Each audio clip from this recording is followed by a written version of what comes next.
Is Avani from Hedgecraft Heirlooms, and I am here live today, as we do pretty much every week, and we are going to be talking about, or rather doing an introduction to elemental magic. You know, if you've done any reading at all about witchcraft or anything at all, no doubt you have come across the idea of the elements, and you probably include them in your practice, but a lot of us kind of do it without really thinking about why. What's the purpose? Why is it so crucial? They kind of just tell us it's crucial, but then don't give us any idea about why, or the history, or anything.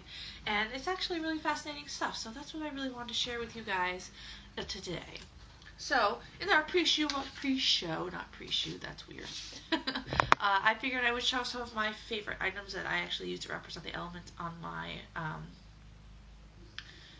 it's weird, it's asking me to share this video with my group that it's already being shared in. Some of my favorite elemental themed items that I currently keep on my altars here in my home.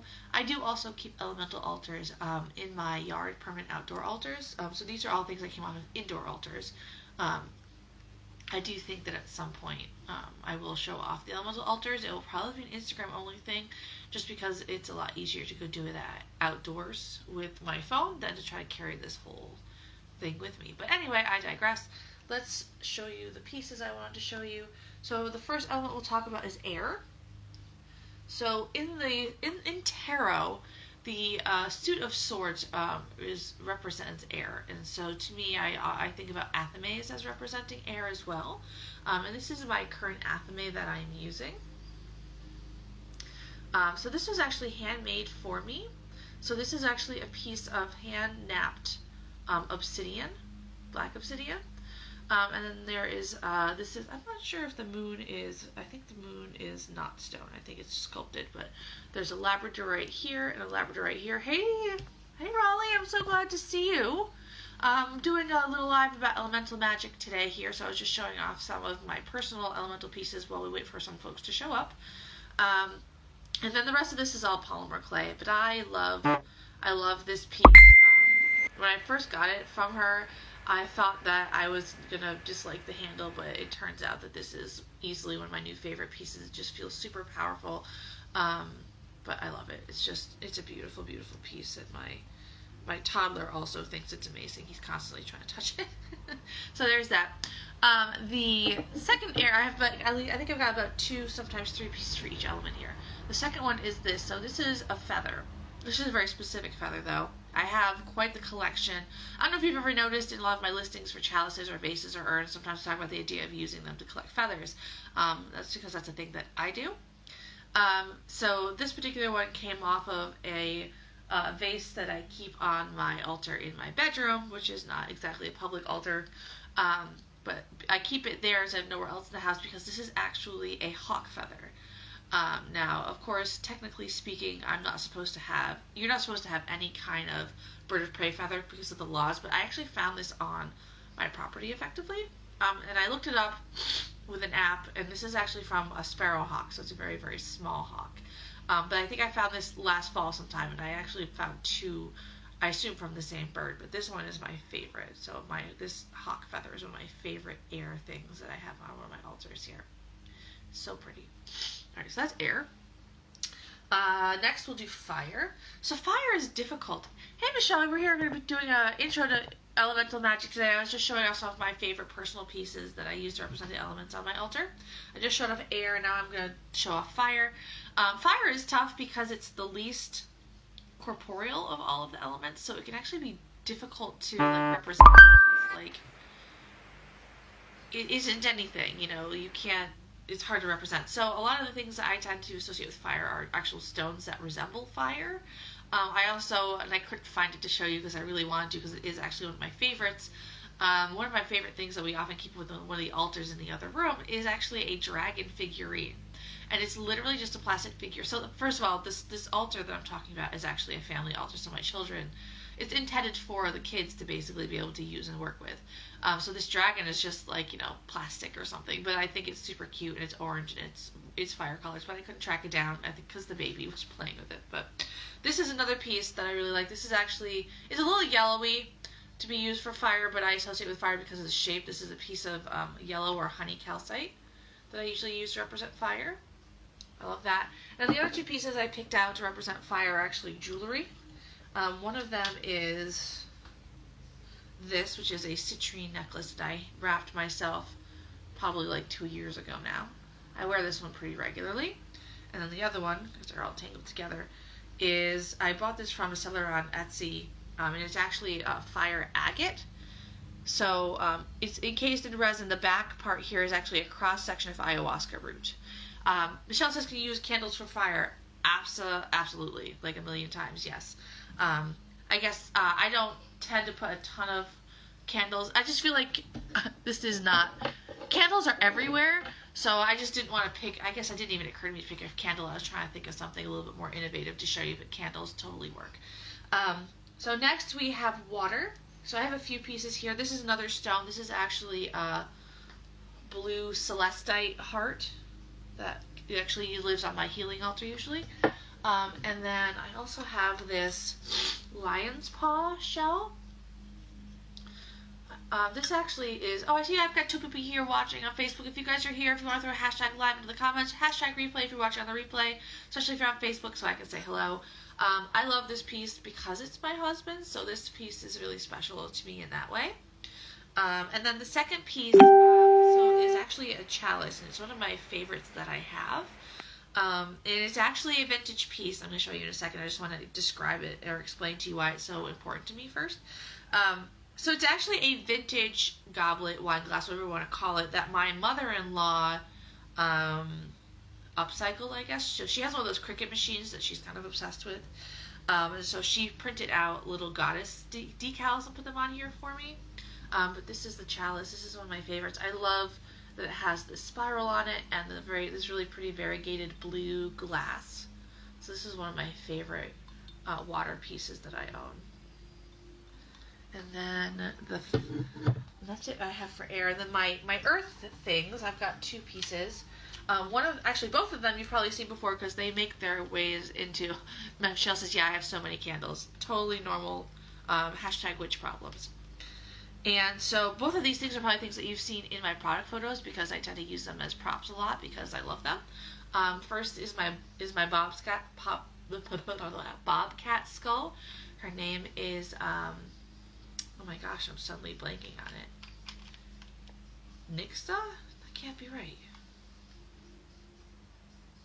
It's Finnish for cat. It's suddenly... Kisa, that's totally different. Her name is Kisa. So this is Kisa, my bobcat skull. So she is not glued together. Her jaw and her skull are separate pieces, and they frequently don't want to line up right for me, but I think that's right. So there's Kisa.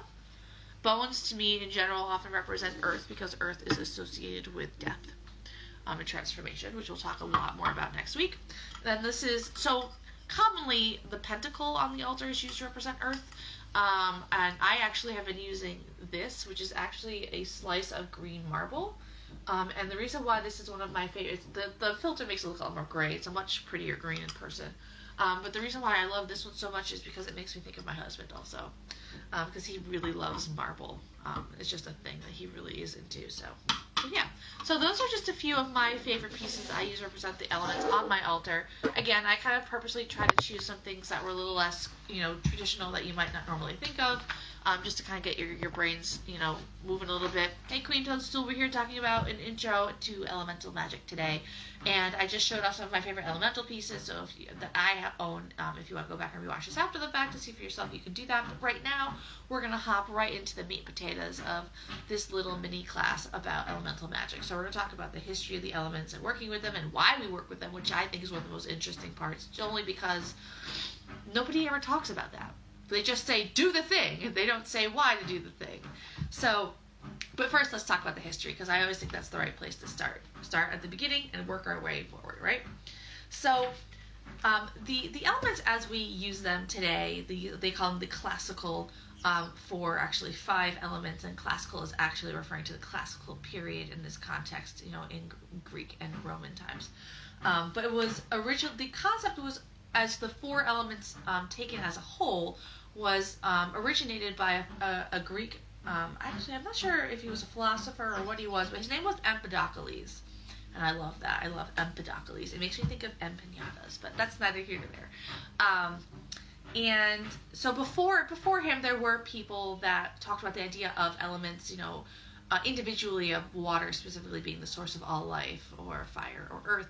But for them to be used in a system together as four, then a little bit later 5 elements, came from Empedocles. So the 5th element was later added by Aristotle, actually. And originally, when he first, kind of originated the idea of spirit or ether or quintessence is another word that people use to describe it, it was actually used to refer to the material that stars were made out of. Now, you have to imagine that to these ancient people who didn't have,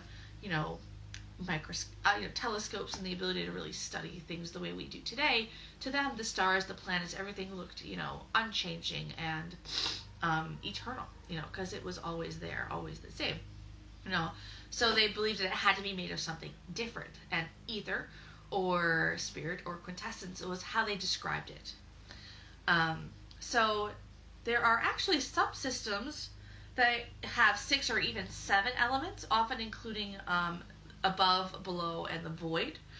Especially in certain Native American systems, there's actually 7 directions. So you have east, west, north, south, above, below, so Mother Earth, Father Sky, and then the void or within. So that's a really cool system too. Although in this particular series, I'm really going to be talking more about the 5 elements that most people think of in the modern occult and Wicca and witchcraft.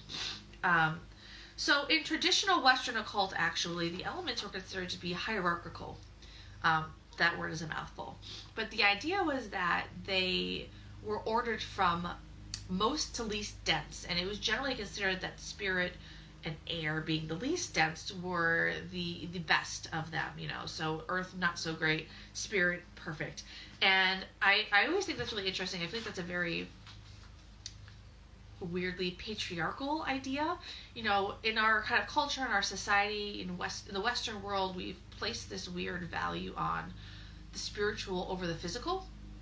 And to me, I associate that a lot with the matriarchy versus the patriarchy. The patriarchy is all very, very cerebral, very up here, and the feminine, the goddess, is very visceral, very physical, very nitty gritty. So to me, and again, your mileage may vary always, but to me, the idea of the elements as being better or worse by density is silly. I think they're different for sure. They all represent different things, but they're all equal, which is actually the more common way to view them within modern Wicca and witchcraft. But I thought it was still interesting to kind of point out that there are some systems in which they have an order or a hierarchy. So let's see. So there are actually similar. So like I said, the system that we generally work with is sort of classical Greek in origin, but there are other cultures that have very, very insanely similar systems. There are similar systems with 4 deities or 4 elements in Babylonia, Persia, Hinduism, Buddhism, and of course Western alchemy, Japan, and Tibet.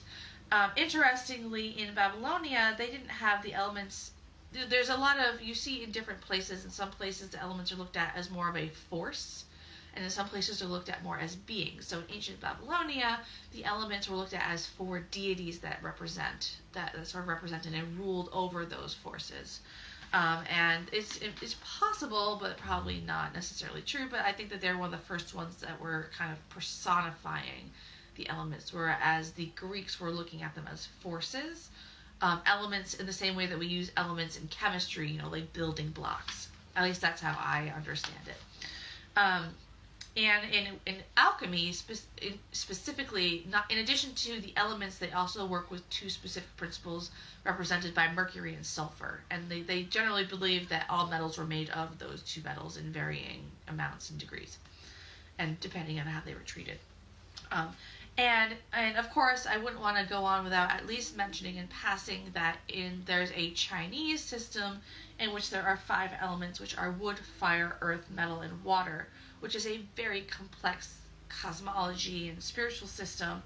And that 5 element system was actually used to sort of unify a lot of really kind of disparate and different fields, including astrology, divination, alchemy, of course, which a lot of people believe that alchemy may have originated in China, depending on who you talk to. Let's see, alchemy, feng shui, of course, music, military strategy, martial arts. So, I mean, the elements were really, really big in that culture, even though their elements are just a little bit different than what we're using in magic and witchcraft. So when it comes to working with those elements, now that we've gotten through a little bit of the history here, in Wicca and the Western occult, the elements are actually oriented in the directions that they are, air being in the east, fire in the south, water in the west, and earth in the north, based on a very European mindset. Have you ever stopped to wonder to yourself, why is air in the east? Why isn't air, say, in the north or even the south? Like, why is it there? So it's actually based on a very European mindset. So the thought process was things like, places, let's say that you're literally standing in England, just for the sake of argument. If you're standing in England, all the places that are south of you are hotter than where you are now, because you're getting closer to the equator, of course. So therefore, south became associated with fire because it was warm.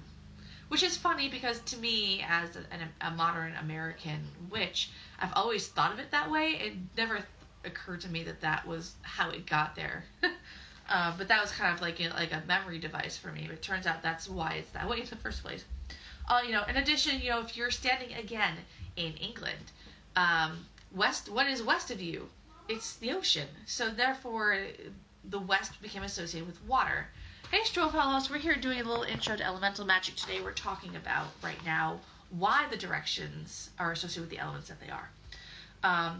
And then, again, your mileage may vary. What feels right to you might be different.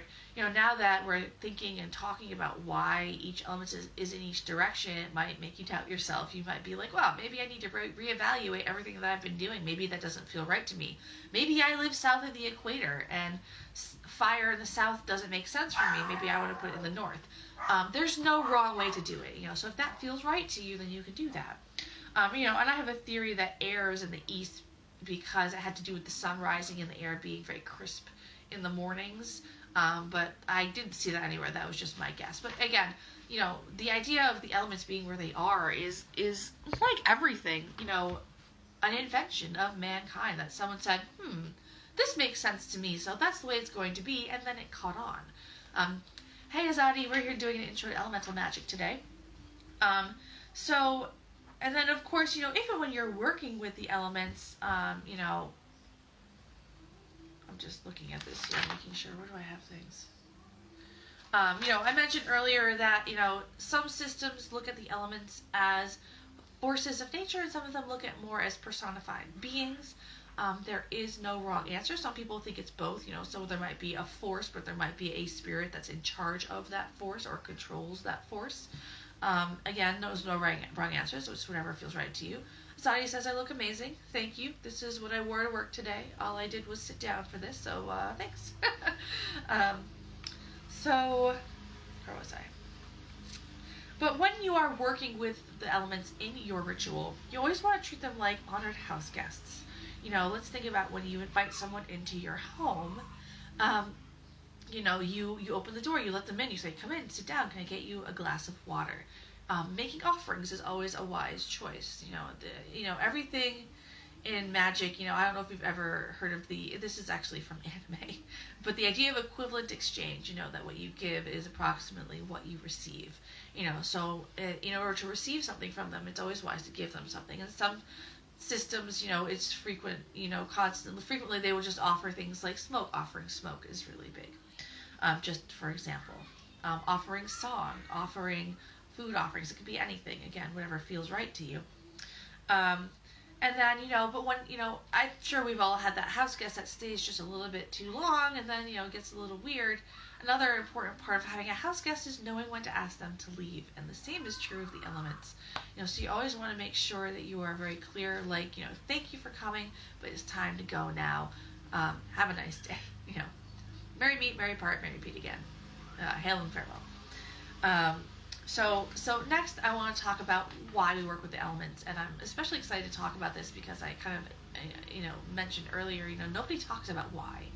When I Googled it, when I was putting this stuff together for you today, because I knew what my opinions were about why we work with them, but I wanted to see if there's anybody else out there talking about it, to get other perspectives.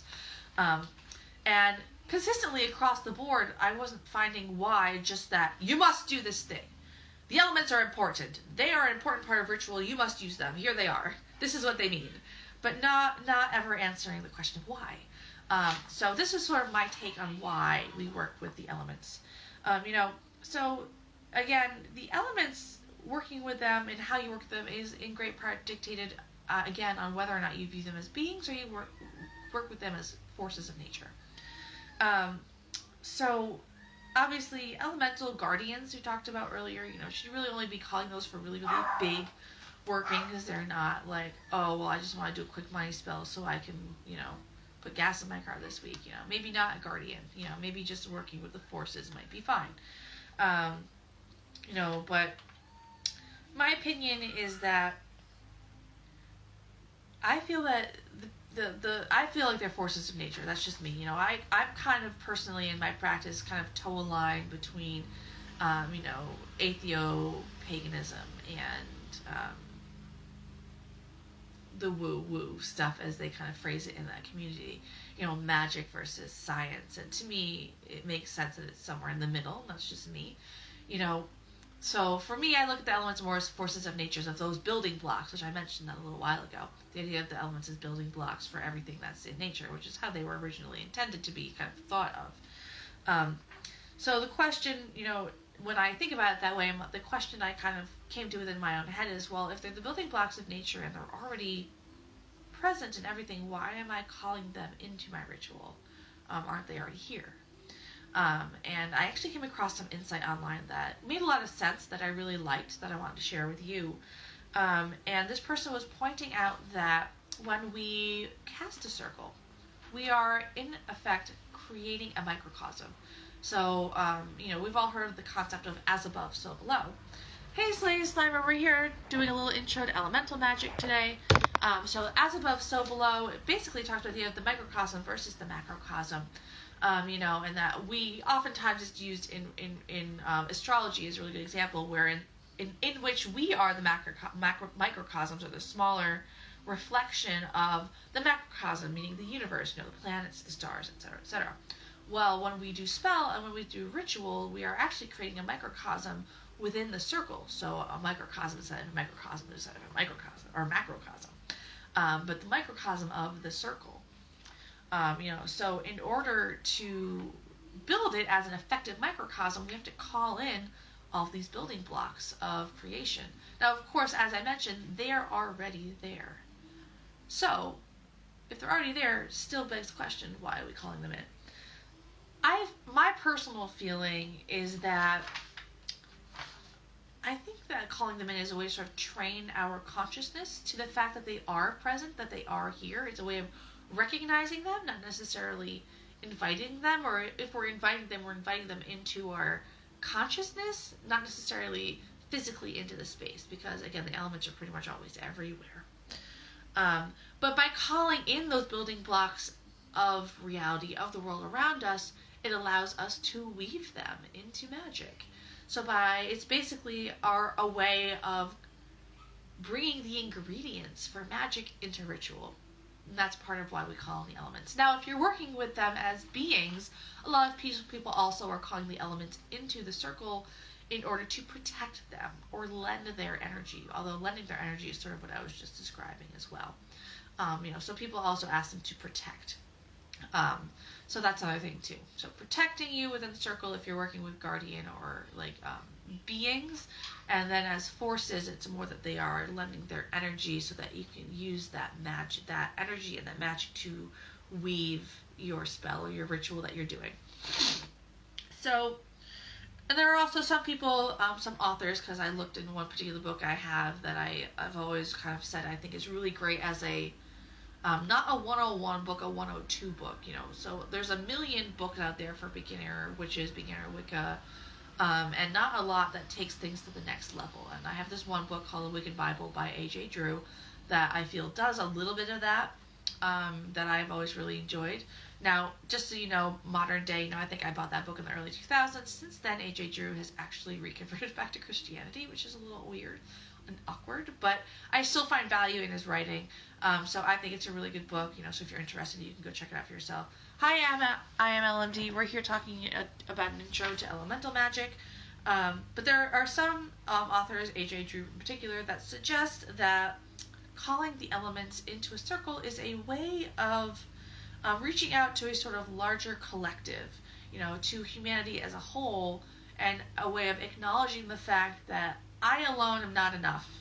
I alone am not capable of weaving the magic that needs to be done. Now, mind you, that is not exactly true. Just want to say that. I think that you are capable of doing it on your own, but I also feel like with all the energy that's swirling around you all the time in the universe, between the elements and just the universal energy that is around us at all time, why would you rely only on yourself? Because it's draining, it's exhausting, and it's more effective if you are drawing on more than just yourself. But I digress.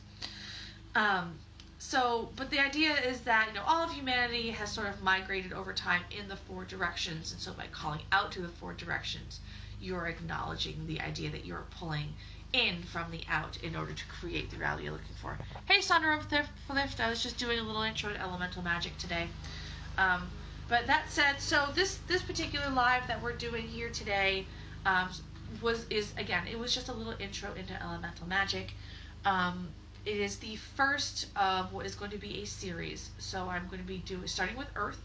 And I didn't talk about it much today, but just I'll make a little quick note about it. In a lot of traditional Wicca and witchcraft systems, you always start in the east or with the element of air if you're progressing around a circle.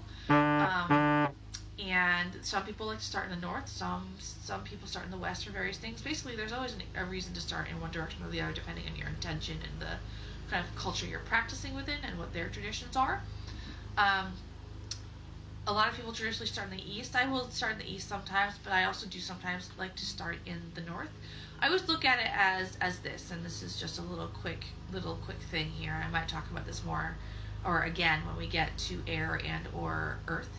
But I always look at it. It depends on where you think life begins. So people associate with the east with dawn, or the start of the day, and people associate north or earth with death, or the point of death. And basically the path from north to east is the journey through the underworld, so the point of death to the point of birth. So the question becomes, do you believe that life begins at the point of death or at the point of birth? And that to me is kind of the deciding factor in a ritual for what order I want to do things in. So if I'm doing Samhain, for example, I'm a lot more likely to start in the north. If I'm doing Ostara, I'm a lot more likely to start in the east. So that's just a little, quick insight into how I choose to do things and what makes sense to me. But again, so the whole point of this series is to kind of get through the elements. Basically, I want to use it so that you can all get a better understanding of working with the elements within your own practice. So from this point forward in the follow-up videos, we will focus on one element per mini class here.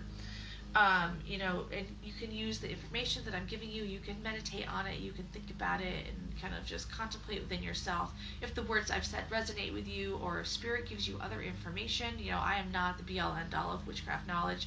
That's why it's called the mysteries, the greater mysteries, because only you can decide what they are for you. That is personal gnosis, is basically what greater mysteries are. So if you've ever heard the phrase, the greater mysteries, in a book, they're not trying to be purposefully obscure. It's because they don't know what your truths are. But